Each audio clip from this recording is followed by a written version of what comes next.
Como eu nunca vi alguém ser tão persistente na minha vida. Obrigada pela palavra persistente, porque eu falaria um pouco louca mesmo. Eu, graças a Deus, mudei a maturidade. Não, mas o Rodrigo foi uma investida também. Pesada, o Rodrigo atual marido. Como que vocês se conheceram? Você e o Rodrigo, eu não sei. A gente tinha um amigo em comum, do Marinho. O Du era meu fã, ele frequentava meus shows. E ele conhecia o Rodrigo também. E aí, um dia, ele me disse, tem um amigo meu a fim de você. Eu tinha acabado de ficar solteira. E eu falei, me passa o Instagram dele. Aí eu olhei o Instagram dele. Aí, assim, a primeira foto dele era ele, assim, todo malhado. Sem camisa. Sem blusa, E com um cachorro, assim, lindo, que era um pitbull. Eu, preconceituosa, que sou, falei, Deus me livre. Imagina esse boy com pitbull, sem camisa. Não. Nada a ver comigo. Não, mas… Não, assim, uma noite, de repente. Não, mas que bonito. Não, mas voltava lá no Instagram dele todo dia, né? Mas quem sabe, né? Não sei. Aí o Du fez um cupido, que até hoje é um grande enigma na nossa vida. Porque o Rodrigo jura que nunca falou pra ele que ele era afim de mim. E eu nunca falei pra o Du que eu tava afim do Rodrigo. Ele fez jogo duplo, ele foi o cupido mesmo. Então ele falava, olha, a Preta tá solteira. E aí, não vai querer sair com ela? Ele fez o jogo sentiu, mesmo. Ele achou que vocês tinham a ver. Ele achou e aí ele foi insistindo. E quis juntar. Só que o Rodrigo fugiu de mim. Obviamente, o preconceito foi de mão dupla.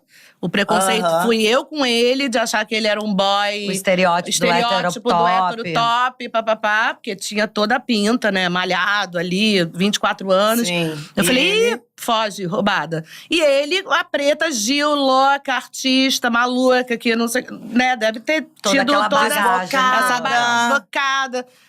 Ele diz que não, ele diz que nunca teve esse tipo de preconceito comigo. E eu acredito nele, era mais uma coisa mesmo, deixa eu viver, não tô… E aí, eu fiquei solteira uns 8 meses, daquela solteira braba, assim, que poucas vezes eu fui na vida. Nessa enfim, de pegar geral mesmo. Preta, você já ficou puta comigo que eu peguei Foi na minha casa, né, querida? Inclusive, não foi? Quem que você pegou? Um rapaz. Ela tava afim de um rapaz, aí eu tinha ficado com o rapaz, mas eu não sabia que ela tava afim. E aí ela falta de virou a comunicação. cara pra mim, praticamente. Falta de comunicação. Não brava. comuniquei, ela pegou. E foi lá em casa, puta. e a gente passou a noite varrendo a casa. Não. Aí eu Aí peguei foi outro. antes. Não, calma. Eu peguei antes, aí na sua festa, uma festa sua na sua casa, foi a primeira vez que rolou. No quarto de Francisco. Que era uma criança. Não, mas não tava lá, obviamente. Não, óbvio que não. Mas interessante que você quis escrever a tua história, assim, com as tuas próprias pernas, assim, né? Porque…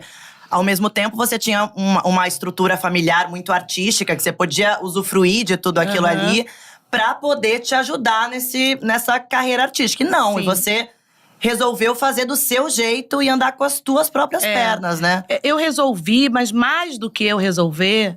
Meu pai resolveu por mim. Ah, é? Ele é assim. Ele tem essa personalidade. Você quer, você vai, você conquista. Ele pode até colaborar de alguma forma, mas nunca vai ser num primeiro momento. E não é comigo só, não. É com todos os meus irmãos. Eu acho que eu até servi como um laboratório para os meus irmãos, ou o Francisco, já nem pedirem muita opinião pro meu pai no começo. Porque ele primeiro, não que ele desconfie, porque ele acredita no potencial da gente. Mas ele também acredita que se ele interferir logo de cara, isso pode ter um dano, assim, de várias formas. Então, por que eu tô dizendo isso? Porque, obviamente, eu, Preta Gil, metida, filha do Gilberto Gil, quando eu falei, vou cantar, a primeira coisa que eu fiz foi, pai, faz uma música pra mim. Ai, mentira! Claro! Gente. Ele olhou pra mim e falou assim, não! Vá procurar sua turma. E eu falei…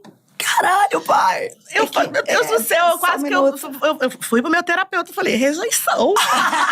Eu fui rejeitada, assim, nem meu pai quer fazer música pra mim. Quem vai fazer? Mas ao mesmo tempo também, te conhecendo, Leonina, do jeito que você é, também isso deve ter batido, sofrido. Depois falou, é? Opa! Peraí, que agora eu E não só isso, como a sabedoria das atitudes do meu pai. Muitas vezes, não só o meu, mas a maioria das broncas, ou dos puxões de orelha, ou dos conselhos que pais dão pra gente, a gente não valoriza num primeiro momento.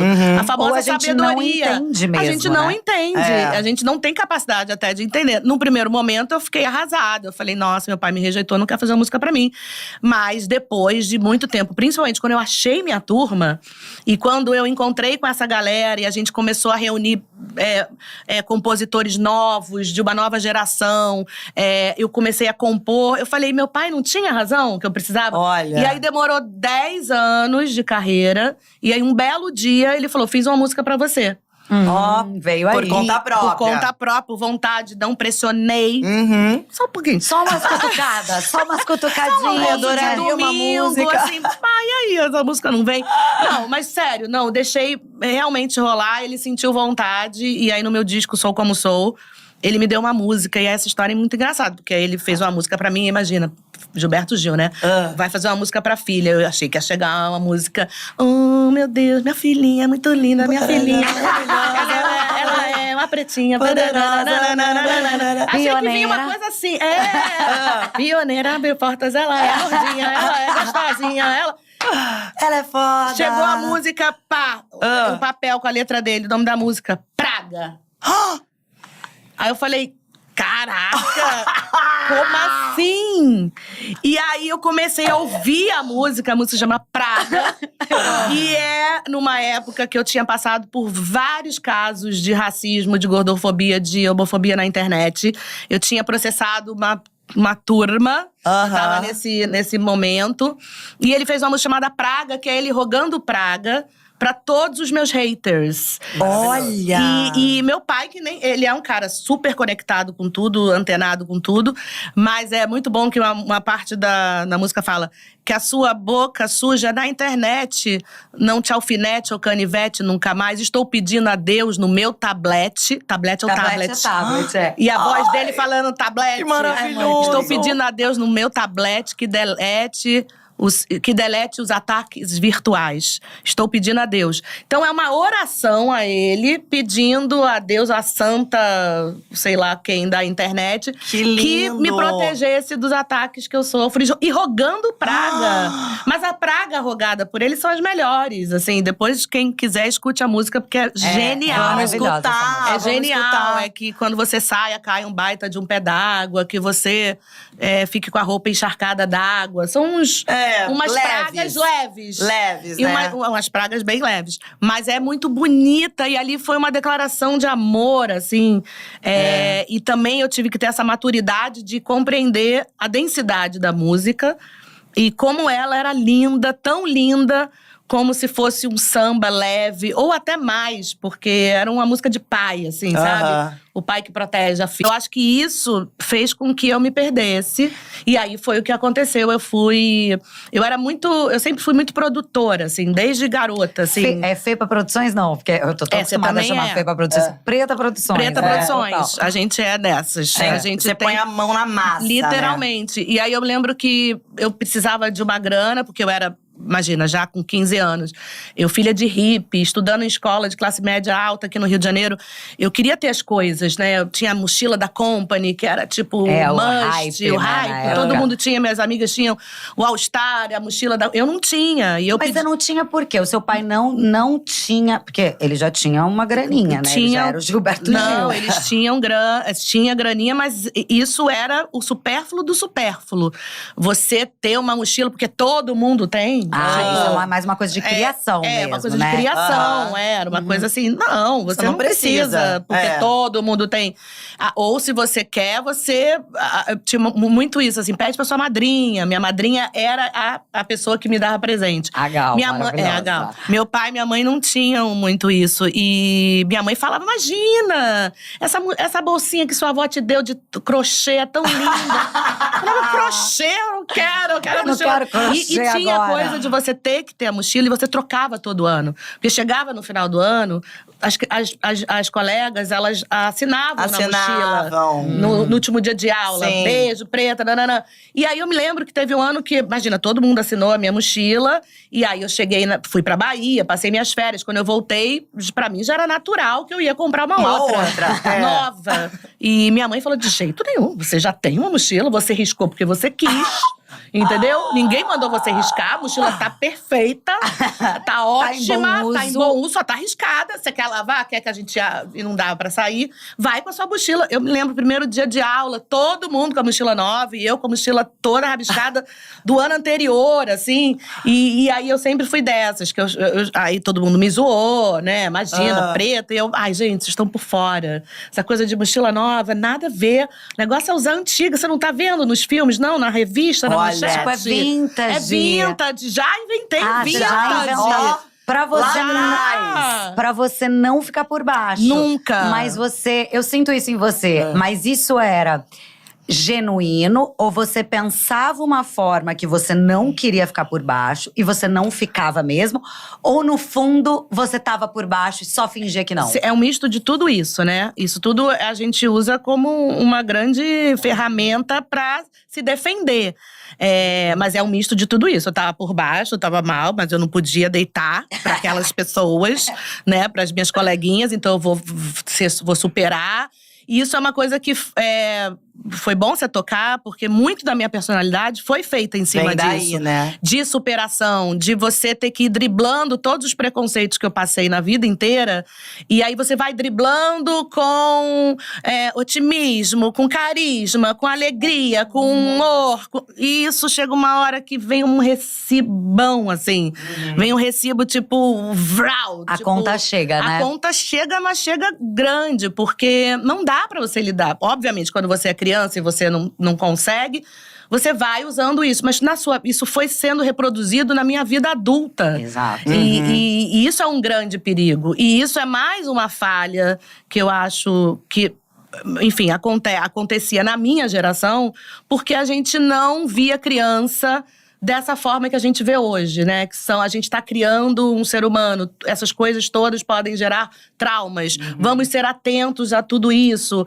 Não era tipo, a preta é muito engraçada, a preta é muito… E ficava por isso mesmo. E ficava por isso mesmo. E isso foi gerando em mim uma personalidade muito engraçada, realmente, que me custou muito caro, porque nem sempre eu conseguia vestir esse personagem. Não que eu não seja, eu sou. Claro que você mas tem horas que você não quer. Tem horas que você chega na turma e você não tá correspondendo àquela expectativa.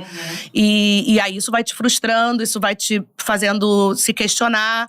E isso pode te levar pra alguns buracos uma vez. Eu acho a sua trajetória muito bonita, assim. Porque eu vejo que… Você falou várias vezes aqui sobre terapia. Acho que uma frase ou outra você fala… Lógico que eu não pensava assim, mas através da terapia… E eu vejo que você… tornou muitas das suas inseguranças em potência. Exatamente. Né? Porque você tem toda a razão, mas também não foi de uma forma premeditada. Eu não entendi também. Foi muito mais no lugar de… Eu tava sendo tão atacada por ser quem eu era, né? E sempre fui, desde criança. Não é uma coisa só com a vida… E quando você entrou pra vida artística, que veio aquela capa do CD também, né? Que foi bombástica, né? Assim, foi bombástica. Época. E aí, mais uma vez, eu tinha duas opções. Quando eu vi aquela quantidade de preconceitos, né? Que na época não se dava nome, há 20 anos atrás. Hoje a gente dá nome. Homofobia, racismo, gordofobia. Só pra contextualizar… Explica como é a capa, a capa né? do disco, aquela bem louca que acho que tá no programa de ler. Bota a capa aqui atrás. Bota. Isso dá pra pôr, hein, galera? Vamos botar a capa maravilhosa, inclusive. A capa é tranquila, porque eu tava com seios de fora, mas foi censurado. E aí eu e o Fernando Zarif, um grande amigo meu, que é padrinho do Francisco, já falecido, um artista plástico, assim, um ícone nas artes plásticas. O Zarif falou, vamos botar uma fita do Bonfim? Vamos botar uma fita do Bonfim pra cobrir? Falei, meu Deus, mas e aí, como vai ser? Ai, deixa, bebê, vamos botar. E a gente botou a fita do Bonfim, mas o encarte de dentro tem uma foto dupla, uma foto da Vânia Toledo, linda, que eu tô deitada, com o seio à mostra. Nada demais. Já vimos, né, a Playboy da Tchuca. Eu fiz. Nem eu lembro. Diversas outras coisas, né? Muito mais. Com pelos pubianos. Um carnaval, uma praia. Enfim, você via mulheres mais desnudas. Mas claramente… o choque e o preconceito foi porque você não era padrão. É Exatamente. Exato. Mas eu, que era pretinha no mundo da Tropicália, Não tem Alice no Mundo das Maravilhas? Era eu, pretinha no Mundo da Tropicália. Na minha bolinha que eu vivia, que eu achava que todo mundo… De permissão, de que tudo todo mundo era livre, que todo mundo respeitava o outro, que todo mundo podia ser do jeito que quisesse. Quando eu saio da bolha, quando eu nem saio da bolha, eu sou… sou sugada. Quando eu vejo aquela quantidade de preconceito e de maldade, porque as pessoas também passavam do limite, eu fiquei com muito medo, eu fiquei muito assustada. Eu falei, mas eu só queria fazer música, mas eu só queria ser eu sou ousada. Não faria uma capa assim, sabe? Mega caretinha. E eu lembro que foi tudo muito natural, como tudo é na minha vida. Eu tava fazendo as fotos com a roupa. Eu lembro que a Manuela Janine era minha stylist na época. Olha que maravilha. A Manu fazendo o figurino. E aí eu tava achando aquilo careta, fazendo umas poses. Eu olhei pra Vânia, eu falei, posso ficar pelada? Ela falou, claro. Eu tinha visto o livro da Sônia Braga, que ela tinha fotografado. A Vânia tinha fotografado muito nu, assim, eu achava lindo as fotos. Ela falou, claro que pode. Eu fiquei nua no meio da sala dela, de estar fotografando na casa dela. E ela começou a clicar. E aí, todo mundo falava, isso não vai dar em nada, né, Preto? Você acha que a gravadora vai deixar você… Falava, vai, por que não vai deixar? Por que não vai deixar? Eles são caretas? Vão deixar sim. E não deu outra. Vieram várias barreiras, eu fui peitando todas elas. Mas aí, quando o disco saiu e tudo aquilo aconteceu, eu fiquei mal, eu fiquei uma semana assustada, porque aí… aqueles programas de fofoca de tarde. Na verdade, meu pai tinha acabado de ser… Ministro, né? De ser empossado, fala? Ministro da Cultura. Então, quiseram me botar muito no lugar de sensacionalista. Sabe a filha do ministro maluca, que quer ficar pelada, que quer falar… E aí, tinha o combo da minha entrevista na Trip. Era uma entrevista que eu dei pro Fernando Luna, junto com um disco, quando eu lancei, falando que eu era bissexual, que eu já tinha feito isso, que eu tinha feito aquilo. Uma entrevista que eu falo… Eu me lembro que eu nunca imaginei. Eu falava com ele… Hoje eu não falo mais palavrão na minha vida, normalmente, assim. É mesmo? Não tenho mais esse hábito de falar tanto palavrão. Talvez por causa da Sol de Maria. Ah, pode ser. Que talvez. A gente muda um pouco. Hábitos, Eu falo assim, de vez em quando eu falo umas coisas. Mas eu não. Naquela época, eu era uma… metralhadora de palavrão e pi. E eu achei que dando a entrevista pra ele fosse tirar os palavrões. Você lê a entrevista, é com Stranger Doros. Era tipo eu falando das minhas vivências, das minhas coisas, mas com muito palavrão. E uma agressividade que eu tinha também, porque… Era eu enfiando o pé na porta, assim. Eu tinha que ter uma energia pra conseguir vencer aquilo tudo, pra conseguir me lançar. Porque eu imagino que você sempre teve essa postura, né, de segurança, de mulher foda, não sei o quê. Mas ali no seu íntimo, devia te doer muito. Dói né, muito. Todos esses ataques. Mas você combatia, assim, com muita segurança. Aí eu pensei, eu respirei. Eu lembro que na mesma semana, a Marina Morena, minha irmã, na época trabalhava comigo, era minha produtora. Ela falou assim, tem um site aqui novo, que fizeram uma comunidade. Eu odeio a Preta Gil. Eu falei, que site? Ela, vamos entrar? Ela entrou, era o Orkut. Falecido Orkut. Aí tinha uma comunidade, eu odeio a Preta Gil. Aí quando ela se infiltrou na comunidade e a gente começou a ler… Ela se infiltrou na comunidade. Ela fez um perfil pra ela e entrou. Tipo, se pediu pra entrar na comunidade, eu odeio a Preta Gil. E aí quando ela entrou, a gente começou a ler por que as pessoas me odiavam. Porque é uma gorda, nojenta, se acha. Não. Eu falei, gente, eles estão me odiando por isso. Não é pelos palavrões, não é pelo que eu tô falando, é pelo que eu sou, é pelo meu corpo, Exato. é pela minha existência. Falei, peraí que eu vou responder esse aqui. E aí eu fui me fortalecendo. E aí eu voltei com uma força que… com uma força, com um medo, com uma vulnerabilidade, com tudo isso junto. Mas eu não tinha outra opção. Eu falei, eu vou encarar. E na época não tinha muito isso de apoio. Não tinha as pessoas dessa comoção que rola. Não, porque né? hoje em dia muito… Essa rede literalmente de apoio. A rede social que apoiava. Era todo mundo achando estranho. Todo mundo. Assim, até quem era mais amigo, até quem era mais próximo, falava, mas você também, né? Claro, porque você também foi uma desconstrução pra todo mundo, mas né? você também falou demais, né? Mas você também pediu. Eu ouvi isso de pessoas próximas, assim. E aquilo me assustava. Eu falava, gente, o que tá acontecendo? Gente, se liga nessa novidade que eu estou trazendo. Sei que muitas de vocês estão querendo perder aquelas gordurinhas chatas que incomodam, não é mesmo? Quem aí não gostaria de ter aquele corpinho lindo pro verão? Eu entrei em parceria com a Júlia Cavalcante. Ela, por mais de 20 anos, esteve acima do peso e não conseguia emagrecer de jeito nenhum. Porém, isso tudo mudou quando ela conheceu um doutor e revelou para ela uma receita secreta da Tailândia, fazendo ela sair disso para isso. Então, se você ficou curiosa para saber o que ela fez, clique no link abaixo e veja a apresentação até o final. Mas corre, ela logo ficará fora do ar. A nossa convidada hoje, eu acho difícil ela escolher uma cor só, sabia? Assim, até porque ela já tem cor no nome. E ela não se limita a uma cor só, né, meu amor? Ela é todas as cores. Todas. E nesse arco-íris, que é a vida dessa mulher, ela arruma, minha filha, tempo pra tudo. E cor também. Amor, ela é cantora, é apresentadora, ela é atriz, ela é empresária, ela é mãe, ela é avó, ela é pioneira, ela é engajada e ela é um ícone! Ela é o quê? Tô até com vergonha de falar depois de toda essa coisa, né? Sobrou o quê pra mim? Mas muita coisa. Ela é o quê? É uma mistura de talentos, de culturas, de referência, de amigos. E eu posso continuar falando aqui por mais 3 dias. Amor, ela é suave como um furacão. Ela é tranquila como um vulcão. Ela se joga no mundão. E ela faz o destino dela, Preta Gil! Maravilhosa! Palmas para ela!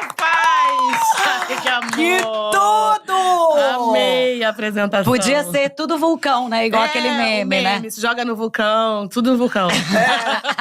Se joga no vulcão, vai no vulcão. Aliás, você veio um furacão hoje, né, meu amor? Eu vim, uma coisa assim, sei lá, eu não sei. Você veio o emoji da Fê, né? O fogo. Foguinho. Ou aquele emojizinho da… Eu vim, assim, pra começar, não foi fácil. Porque quando vocês me convidaram pra vir aqui, eu já comecei o dilema da roupa. Porque vocês estão sempre maravilhosas. As convidadas que vocês recebem também. Então, assim, virou uma batalha fashion vir aqui. Entendeu? Não é só topar. Não é só topar. Quando eu me arrumei, o Rodrigo, meu marido, chegou e falou assim…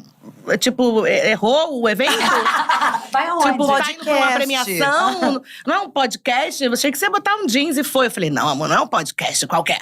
É um podcast, primeiro, das meninas. E que elas já colocaram esse nível de você ter que ir montada. De ter que ir bonita, de ter que ir fashion. Mas você gosta dessa montação, não gosta? Eu sempre gosto. Gostou, né? Eu gosto. É óbvio que eu também gosto, como todas nós, de ficar, né, desmontada, largada, enfim, do jeito mais à vontade possível. Mas o meu trabalho pede essa composição de look. E aí hoje foi uma delas, assim, que eu pensei. A gente pensou, eu e a Babi, que roupa eu ia, como é que ia ser. Teve uma história. E aí é gostoso ter um momento como esse. Poder se arrumar, se preparar pra vir num programa que eu admiro, de 2 mulheres que eu admiro. Então acho que merecia, assim, realmente os babados todos. Amiga, mas nem sempre foi assim? Ou quando você começou lá atrás? Porque primeiro, a Preta era filha de artista. Sim. E aí, depois que veio uma transformação na sua vida e a sua primeira profissão. Conta essa trajetória. E eu quero saber se a vaidade já estava em você desde sempre, assim. Já estava em mim desde criança. Você pergunta pro meu pai, assim, como é a Preta quando era criança? Ele fala, era metida, fazia show, fazia show particular pra família. Eu pegava meus disquinhos, eu tinha uma vitrola portátil, que a gente tinha, na minha época, a vitrola, né? E aí eu tinha os discos da Rita Lee, das Frenéticas, e aí eu botava Gal, fazia showzinho particular. E adorava essa coisa com roupa, com figurino, porque eu herdava muita coisa da minha madrinha, Gal. Ela deixava eu entrar no armário dela. E aí, sabe aquela cena do ET, quando ele tá no armário, que ele sai assim, cheio de lantejola? Era eu, quando criança, assim. Eu entrava no armário da Gal e ela deixava eu pegar buá, resto de figurino, resto de lantejola. E a minha avó, Vangri, mãe da minha mãe, fazia uns maiôs. Eu queria ser chacrete, né? Imagina. Eu com 5 anos, aí mais velha já, mais nova que a Sol, minha neta. Eu queria ser chacrete. Então, minha avó pegava esses panos que a minha madrinha me dava e fazia com retalho maior de oncinha. Com 5 anos eu já tinha. As chacretes todas usavam, né? Muito maior do de programa, oncinha. E tinha muito brilho também, muito né? brilho. Era bem extravagante, na verdade. Eram tipo as paquitas do programa do Chacrinha, né? Eram umas paquitas sensuais. Hoje elas não existiriam, não poderiam. Porque era uma coisa hipersensualizada. Elas usavam aqueles decotes cavados, biquíni, maiô, assim, bem claro asa que delta. você criança não tinha essa maldade nenhuma, você só achava lindo, brilhoso eu achava e maravilhoso incrível. porque eu queria dançar. Eu queria estar ali me exibindo, dançando, fazia as coreografias. Sabia todas as coreografias das chacretes.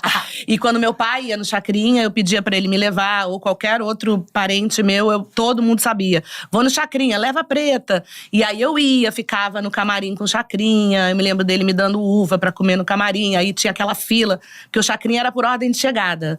Você chegava e entrava numa fila pra se apresentar. E aí ele ia chamando. E aquela fila ali era incrível. Imagina, tinha os Menudos, tinha os Paralamas, os Titãs, as bandas que eu era fã na época. Então, pra mim, aquilo era um parque de diversão, literalmente. Cara, que demais, né? Então, essa coisa veio antes da cantora. A piruíce, a Preta Patrícia, a vaidade, ela veio, assim, de nascença. Sou Nina de Oxum, não tinha como. Galera, olha essa grande novidade que eu estou trazendo pra vocês. Já pensou em ficar com aquela barriguinha trincada pro verão? Ficar com mais disposição, saúde e deixar os outros de boca aberta quando olhar pra você. Um sonho, não é mesmo? Por isso, estou em parceria com a Júlia Cavalcante. Ela, em mais de 20 anos, estava presa a um corpo acima do peso. Ela tentava de tudo, mas não conseguia ter resultados. Mas tudo mudou quando ela conheceu um doutor norte-americano e revelou para ela uma receita secreta de uma tribo da Tailândia. Você quer ter esses mesmos resultados ou até melhores que o dela? Clique no link abaixo e veja a apresentação até o final. Mas corre, ela logo ficará fora do ar.